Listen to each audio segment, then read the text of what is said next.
Hi friends, my name is Pastor Brian and welcome to the Shift Roundtable Talks. The Shift is an organization of young people that want a radical shift in their lives and forming up a better relationship with Jesus Christ. And the Roundtable Talks are a set of conversations that we have as a team of young people tackling the grey, seriously controversial issues in the Christian life of a young person. And allow me to welcome you today as we discuss on one of the issues that we have, as we discuss unequal yoking, unequally yoked. And let me allow the panelists to introduce themselves to you, starting with Shanae.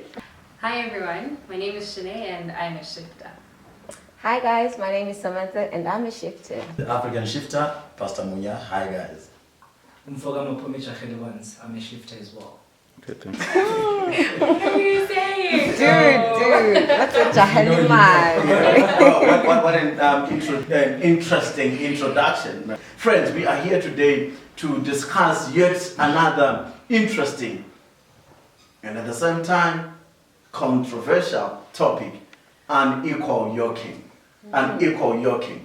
And maybe before we start, let's read a text that has that term, where it obviously comes from, and we begin to talk about it from there. So I will ask Mfogama Puma to read the text for us in Corinthians chapter 6, verse 14.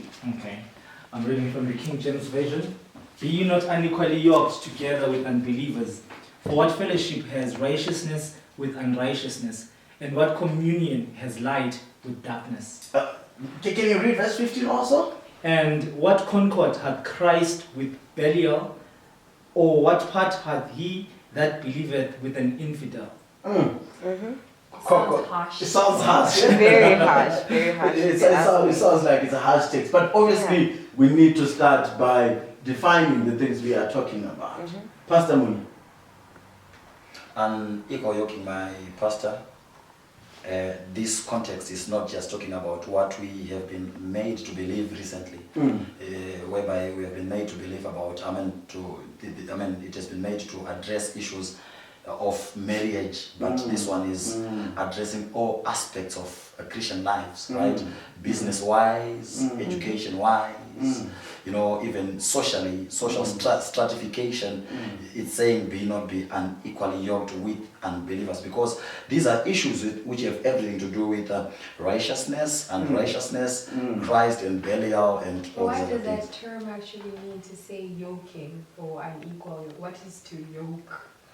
It means a union, right? A relationship between someone who knows Christ and someone who doesn't know about Christ.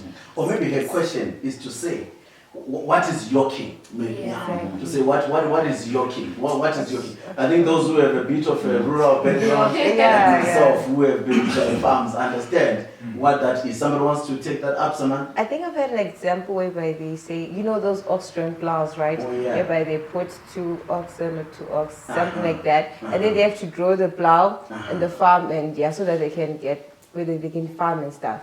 So when you put like different type of oxen with different strengths or maybe even height, it doesn't work because the other one will be pulling more and the other one will not really be contributing much. So that's where the whole thing of yoking comes from. So since it's imagery, right, because Jesus would preach using imagery, it means that when we're talking about this, we should just have in our minds that when we say unequal yoking or equal yoking, just picture in your mind that there's either an ox and an ox of the same build and everything, or it's an ox and a donkey, or donkeys together. Oh yeah. Okay, allow me to bring in something that is not in the English dictionary, which says a word togethering for progress sake. Togethering, 2 people are together for progress sake. So yoking is togethering for progress. But now it's saying be not unequally yoked, meaning if you are together, right, with someone who does not have the same faith as you, there is no progress. Okay, all right. Thank you so much. So I think to possibly maybe help those who have never been to a rural setup, that has been made clear and it has been fully explained. Is that not so, Mr. Mapu? It has definitely. And also, a yoke is a sort of burden. Help me if I'm wrong. Like this iron thing, right? That's on like On the on legs, right? yeah. So it brings across this idea that there's something that you're doing Together. together. Exactly. So it doesn't matter what it is, like what he said. That if there are two people together, they're definitely doing something. Yes. If you're not doing anything, it's also something that you're doing. So Yeah. is this some kind of Lord placed on two people that need to drive or do a particular thing together at Or the like same a purpose. time? I think if we use the word purpose, Oh, yeah. like a purpose that you have to drive to together. So if you are unequally yoked, you will not be able to drive to that purpose like at the way that you expect it to. Okay, all right, thank you so much. So we have defined the mechanical side of what Jesus was talking about. Oh man, our Savior was an intelligent man. And he taught things that were applicable and understandable by many. I wonder how many of us preachers and teachers of the gospel do that. But anyway, so now let's address what he was talking about. So what does it mean? Now we're no longer looking for the mechanical definition. What does it mean, Pastor Munya, to be unequally yoked? Okay, as I said earlier on, that unequal yoking in this context addresses all aspects of life. He was talking to the Corinthians, Paul, and he was talking about all aspects of life, be it business, be it, even socially, even in terms of marriage. But he was also talking to Christians who had accepted Christ. For now, let's talk of Christianity as a religion before different faiths within the Christian church. Now, people who had accepted Christ, they were called Christians by this time. So they were supposed to be equally yoked. They were supposed to be in unions with those who had not. Maybe as you explained that they were called Christians, Yes. I want us to agree Yes. that them being called Christians, their way of doing things was the same. It was the same, yes. That it was the all same. Christians were under the same umbrella. yes, They're not yet broken down. Yeah, it was So the now he is talking to that group of people Yes. that is the same. You can go ahead. Well, by this time, Christianity was a religion, and it also had one faith and one hope, right? So they were equal. They were supposed to be equally yoked because there were no different faiths like the ones that we see, like today. Christianity now has different branches. So coming down, cascading down to our level today, we can contextualize it and say someone who is not of your faith, though is a Christian, right? Who is not of your faith, obviously believes in something that is different from, also practice something that is different from your way of life. So that would mean if you go out of the way and get someone, or for business purposes, marriage, or these other things, you're also unequally yoked because you have different beliefs, but you are under one umbrella. I see Shoshana is bending. Yes, I am actually, because even in the same faith, you can be unequally yoked. Okay. I want to bring, before I get into that though, there's also this Shona saying proverb that says, "Rorana be matongo." And then whilst today it may seem as if it's being tribalist, but their point was that, if Victoria marries a Samanyika, right? They are two different, and then they will have so much to be in conflict with. So same as now, when we talk of religion, right? We could be in the same church. You could be Methodist, but one person who's Methodist is more into church than the other person who is just, sort of Methodist. And then if they get married, the Methodist who's sort of Methodist and then the one who's really Methodist, they are also unequally yoked. But then if you have a Roman Catholic who's properly Roman Catholic and then another who's properly Roman Catholic, they are not unequally yoked. Okay, that's getting interesting, and I'm not so sure how then now we gauge who is properly Catholic and the one who is not properly Catholic. Maybe you want to share something with us, and we will move on with the discussion. I want to add the fact that my father always says marriage, relationships are hard on their own. Before you even consider money or any other things,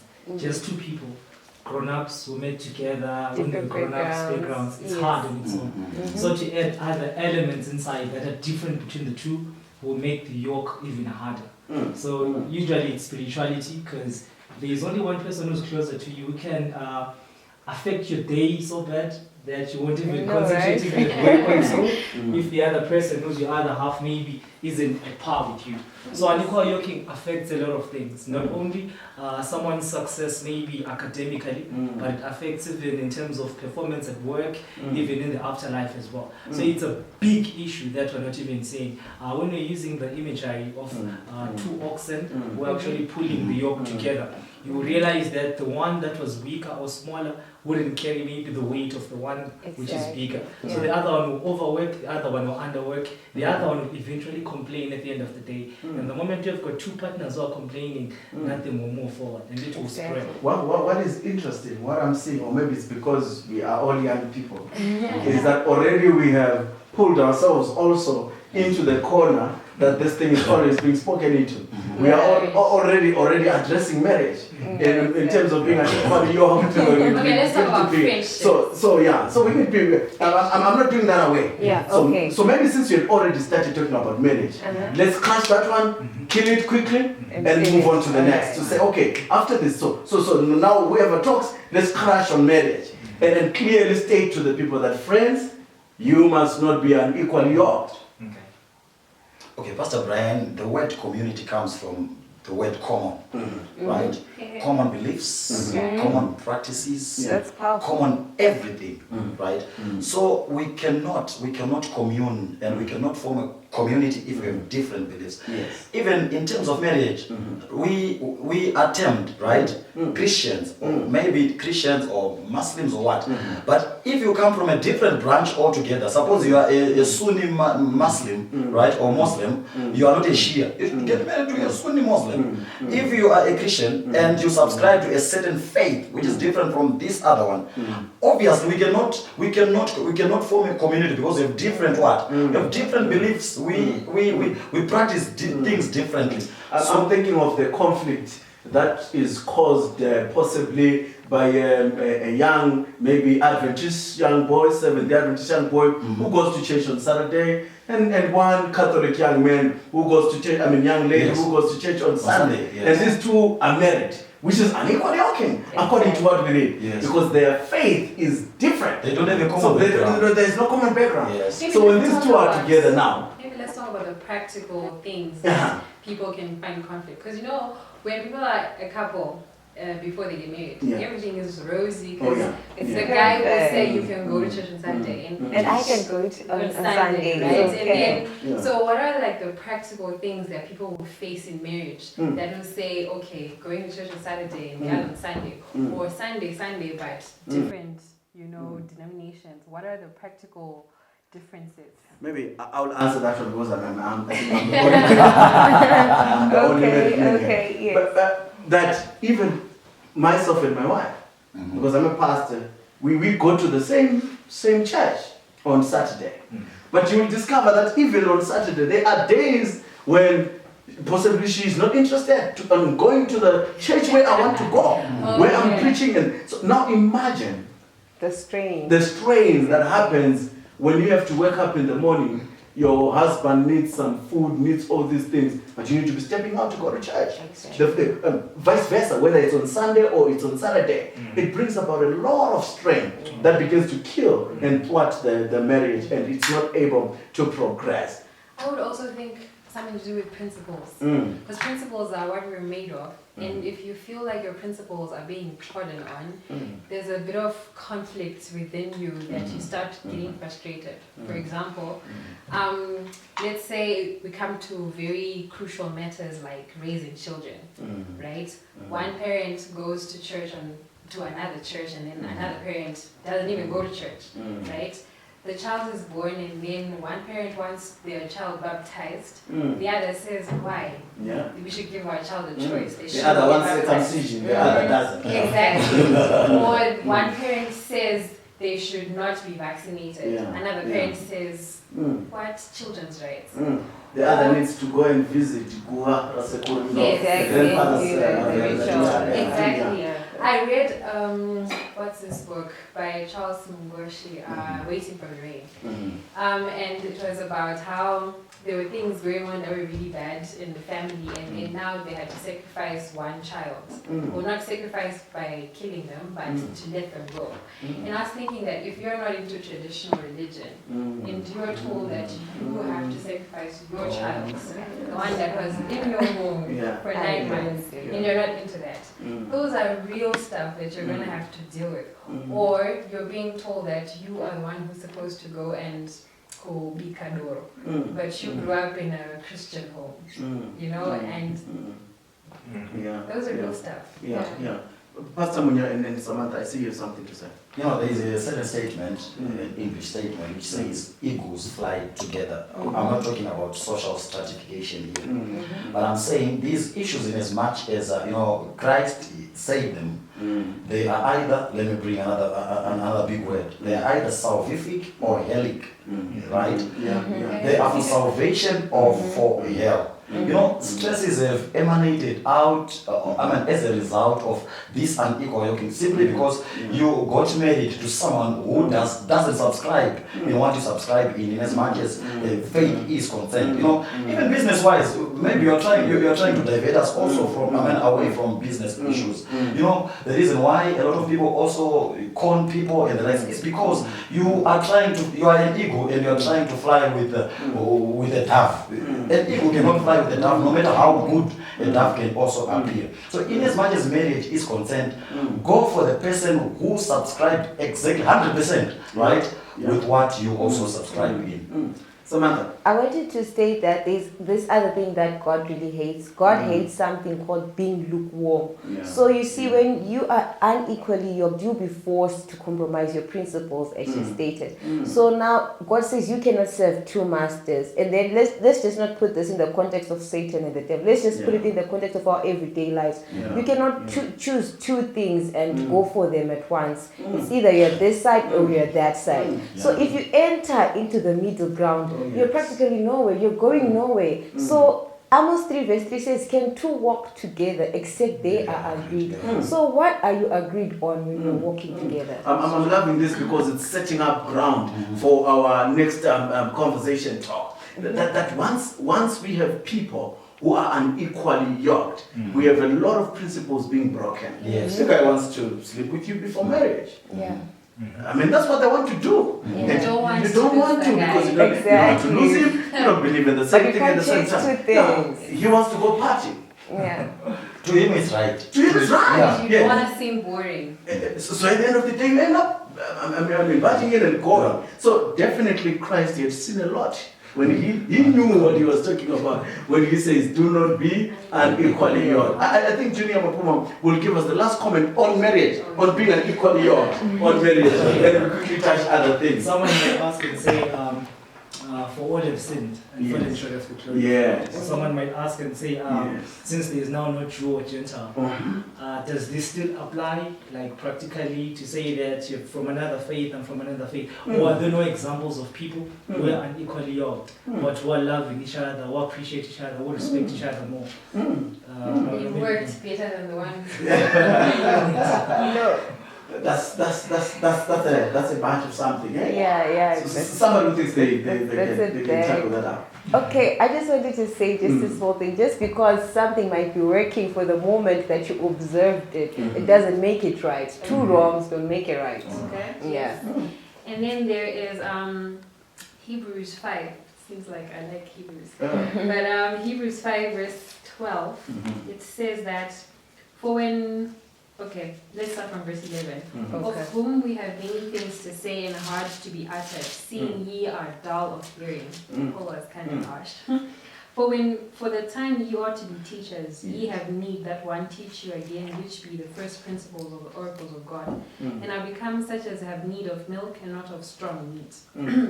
So by inference, it comes across as though there are people who are at different levels of spirituality. There are some people who are still at the milk stage, and some who are now teachers, some who are still being taught. And then when we actually go back to the time when Nicodemus went to Jesus, and he says, how can a man be born again? And Jesus says, and Jesus tells Nicodemus, that a man has to be born again. So we are, by inference also, we see that there are people who are being born, and there are people who have already been born, and people who are already at a different stage. So there's those differences. I want to comment just one more. Okay, yeah. To say like maybe getting to more practical stuff. Is there usually a possibility other than the spiritual aspect to say that can two people maybe be unequally yoked, maybe financially? True. Can they be unequally yoked, maybe education-wise, whereby you're educated and someone is not? Can you be unequally yoked? You spoke about the Vatonga one. I'm not sure about that. Can you is it wise for someone who's maybe Shona to maybe someone who's in Debel or something like that, or vice versa? What's the standpoint? I remember there's a part Samson asking, saying, Samson's father asking, couldn't you find any from within your kind and time? I don't know what we can say. Okay, maybe so that we because we have limited time to discuss this. Allow me to say, can we maybe tie down our discussion to the spiritual aspect of unequal yoking when it comes to marriage, when it comes to either business, when it comes to friendship, and we're tackling the spiritual aspect of it, which is what is being addressed here. And on another day, on another roundtable conversation, I'm quite sure we will then talk about these courtship issues, because those are now deep-rooted courtship issues where one needs to know. Should we marry someone that we're of this different levels in education, financially and all those things. So people should stay put and wait for that discussion. It will definitely come. Pastor Munye, you have something to say and we move on. I just wanted to attempt, right, to say, for now, what we are saying is that Christ is the common denominator. Christ being the common denominator, which also means that your faith now, right? Christ being the common denominator in the Christian religion, it also cascades down to your faith, your individual faith. You go to which church? Are you a Methodist? Are you a Roman Catholic? Then your faith becomes the common denominator now. And But how seriously you take those things. yes. And number two, I also wanted to say, Pastor Brian, that another limitation that mankind faces is that of short-sightedness. Most of the times when God says do this, it's because God also sees the future. We don't see the future. Today I may compromise, I may, try to act as if everything is normal. I'm trying to be unequally yoked and I'm reasoning too much because I'm so much into this person, but I don't see the future. God sees the future and God has seen salvation. He sees the end from the beginning. Yes. So it's far much better to obey him right now because you don't know what your future will be. Your life will be like in the next 20 years. Maybe, friends, let's put a premature conclusion to this and say, people, when one decides to get married, young people, please do not be unequally yoked. This yoking will never be equal. It's unequal yoking, so don't venture into it. You try, and you might have a few examples of people that where it worked well for them, but our Creator, who has the manual for our lives, understands that we must not be unequally yoked. And now, friends, when you look at the passage that we read, that is 2 Corinthians chapter 6, verse 14. Yes. The second part of the text says, for what fellowship has righteousness with unrighteousness? What communion has light with darkness? Exactly. Now let's push into other aspects of our life. Yes, I'm ready. Shani. Yes. I've got Psalm 1 verse 1. It says, blessed is the man that walketh not in the counsel of the ungodly, nor standeth in the way of sinners, nor sitteth in the seat of the scornful. So now I want to tie that with a common saying that you get from all these learned people, and they will tell you that you are the average of the 5 people that you spend the most time with.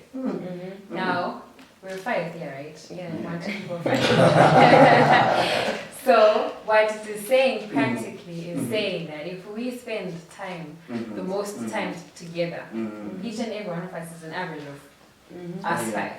So if we take the word of God,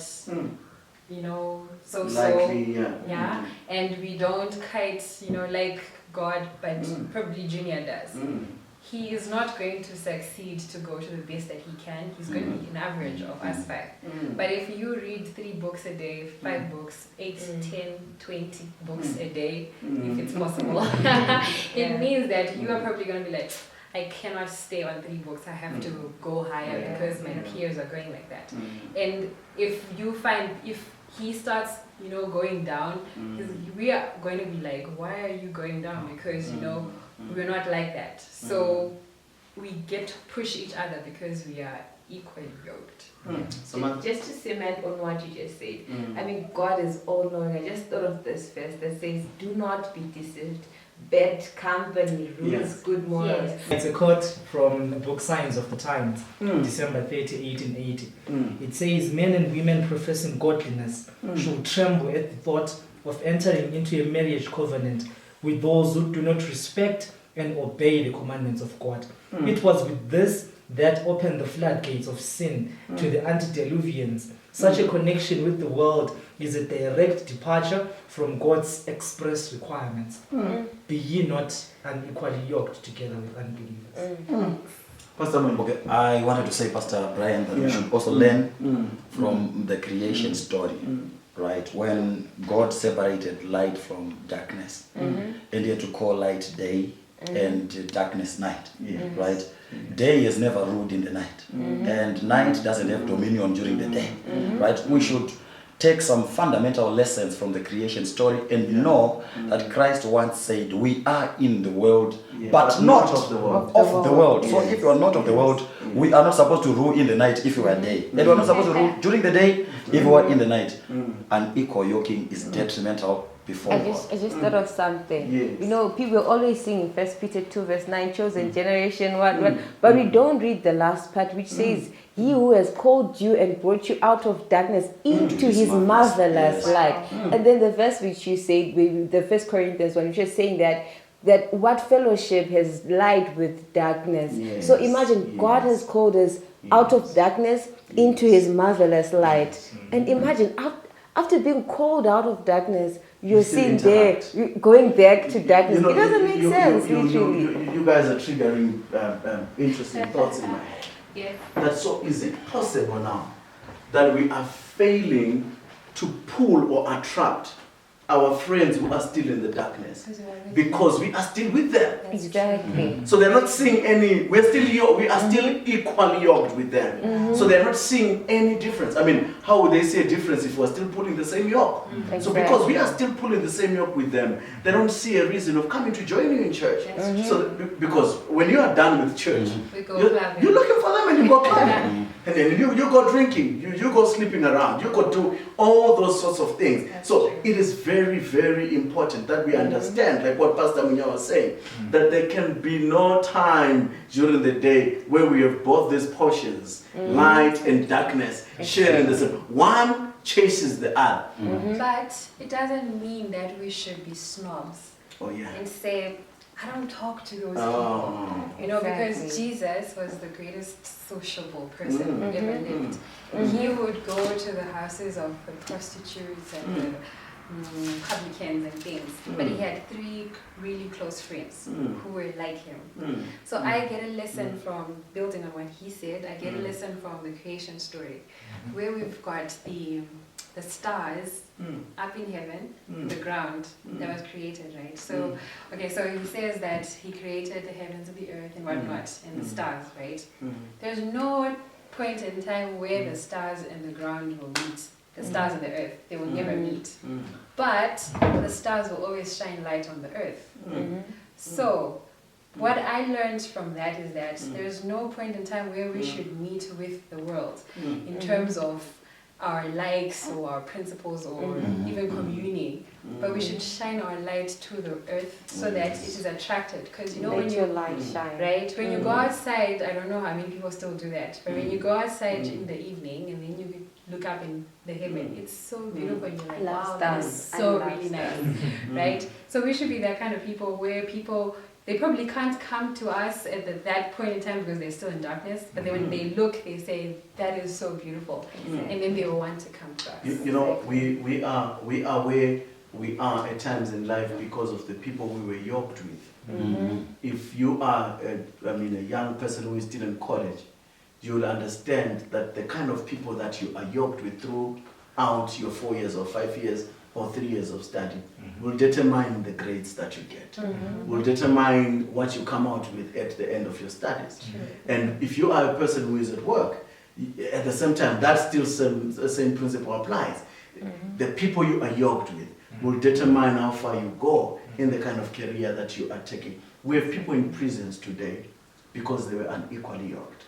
We have people who are married to the wrong people because they were unequally yoked.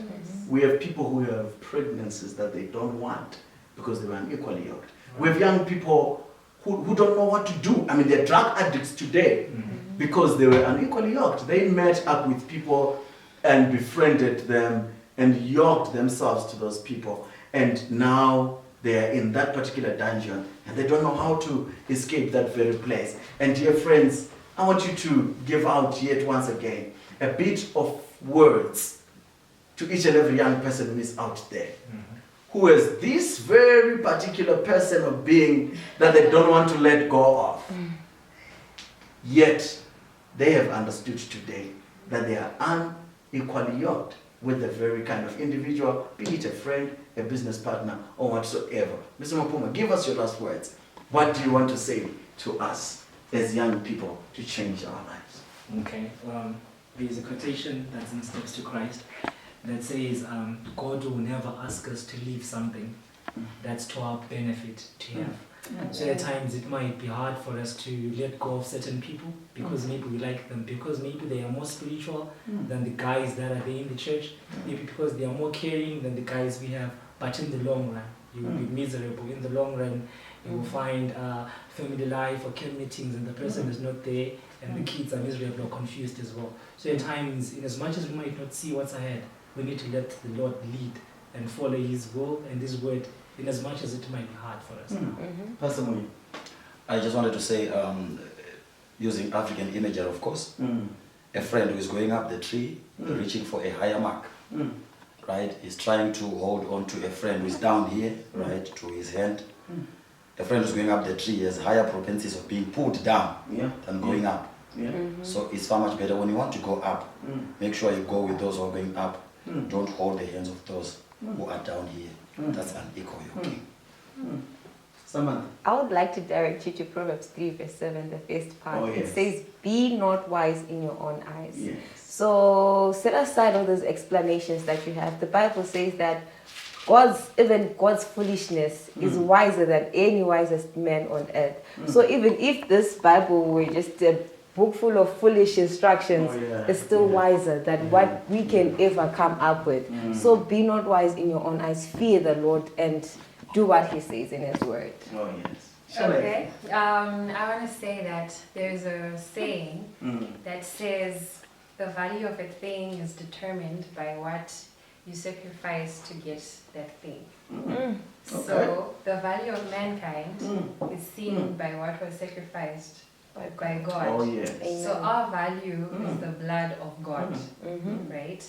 So when we say we can't leave our friends, we can't leave our business partners, we can't leave our boyfriends or girlfriends, we're saying that they are more valuable than our salvation.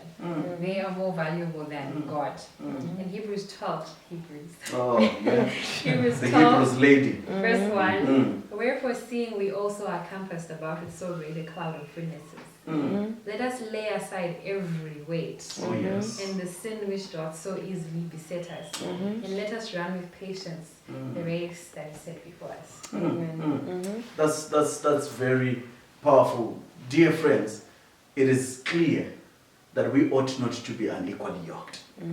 Righteousness and unrighteousness have no common place. These two have no fellowship. These two have no communion. Christ and Belial have no concord. They do not meet. And so I think as young people, we need to make a decision this very day to say, we are choosing not to be unequally yoked. You understand? I know you know whatever kind of thing that you are unequally yoked with, the kind of person you are unequally yoked with, but you ought to make a decision to choose to be only equally yoked with those people who are righteous just as you are righteous, who believe in the same things as those that you believe in. Finally, friends, be ye not unequally yoked together with unbelievers. Thank you so much for being with us through this discussion and watching through up until the end. Please shift up to God, shift out to your fellow men, and shift in with your personal self. God bless you.